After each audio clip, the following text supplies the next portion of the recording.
Welcome to the video. We've got the Trifox X8, literally one finger doing reps. That's how light this thing is. SRAM red 10 speed, just repping one finger. Who's the Trifox X8 for? I'd say it's for the person who wants an aero looking bike. Personally, I'd probably go the X16, which is a little bit lighter weight, got a little bit less materials on it, but depends what look you're going for. I personally enjoy the lightest bikes possible with shallow section wheels, so I can smash through any crosswinds, etc. You can put some deep section wheels on here. We'll chuck some envies on there for the photos, make it look hot. But personally, I prefer shallow section wheels. They accelerate faster, they brake better, they're less harsh on the bumps, and they just lighter overall, and they're also much more aero and crosswinds. Where I live here in Adelaide, Australia, we get some really hardcore winds like 50 k an hour, 60 k an hour gusts. And if you got like a 40 or 50 on the front, at least a 50, it just feels really sketchy. Doing 80 k an hour down a hill or 60 k an hour in traffic, it doesn't feel too good at all. And that's why you see a lot of pro riders, go shallow section on windy days, because otherwise it's dangerous. It can be very dangerous. If you're sheltered in the bunch, it's okay. Like if you're a lead rider sheltered in the bunch. But if you're a domestic or something and you're outside and you're going back to the cars, and it can be a bit sketchy. But then again, it doesn't get as windy as it gets in France as it does here in Adelaide, in my experience. I've ridden in France before, and it's definitely windier here. The Trifox X8, the build quality is quite good. The paint, I should say, is quite good. I did have some issues in the back. There's a bit of paint left over. To get a little screw, just go up and down like that, just clear the old paint out of it. Same in the front as well. That's okay. It took me about a minute. The cable routing's fine. That's not an issue there. But I wanted to build this bike up as a full budget. SRAM red 10 speed, which is like 13 years old. This stuff, but it works so good. It's super light. This stuff is lighter than the current SRAM red Axis 12 speed by maybe 750 grams. This stuff's lighter than the current stuff, by about 750 grams. Once you add your rotors and your discs and all that stuff, it's just a joke. But this stuff's super cheap now and it just works better.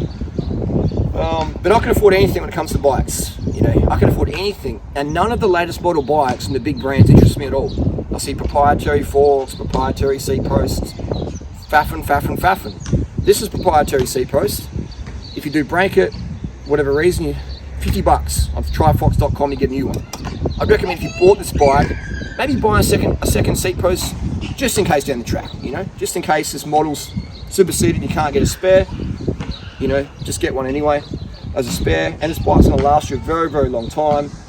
It's a 1,200 gram frame around about, so it's got plenty of carbon in there. It's going to be very durable if you have a crash, compared to the SL7, which we have Natasha's S-Works SL7 down there. If you crash that, it's going to crack really easy, because it's it's just very thin. Because once you have those aero sort of looking tubes, and you have a 900 gram frame, it's really thin in the middle. In the SL7, it's going to pop, in my opinion. So this is going to be more durable than the SL7. It's lighter than the SL7 once you build it up. That's what people forget, is they look at the frame weight, but they forget you've got to add everything else to it. Your rotors and your discs. That's why the rim brake bike is always lighter than the disc brake bike for same spec. Always. No exceptions. But how does it ride? It rides pretty smooth. Like, I thought it was going to be, aero bike, boom, like a giant propeller used to be, really rigid. But it feels stiff enough. But it's also pretty absorbent. Like, this is like a Grand Tour bike as well. I'd be happy riding this bike across Australia. That's how comfortable it felt. Yet it's still got that lightweight, snappy feel of a classic rim brake bike. So this is definitely a bike packing bike, or a racing bike, or a crit bike. It's a do anything bike. And for the money, for the price of the frame, if you want something brand new, second-hand market in Australia is really good, in the US it's really good. But if you want something brand new, then an aero looking, why would you go past this? Will this fade, the neon color fade in the UV? I'm not sure. But I think anything high vis, it's best to keep it indoors or in the shade when you're not riding it, just to preserve the neonness. And that's probably about it. If you have any questions down below, let us know. Trifox X8, I was surprised by it. I was surprised by the performance of it. Someone said ages ago, get a Trifox and let us know what you think. I think the Trifox is great. I think the X16 probably even be better. If you want me to get an X16 to review it, let me know down below. But if you want the aero bike style, you like look at that, then get one of these. See you soon.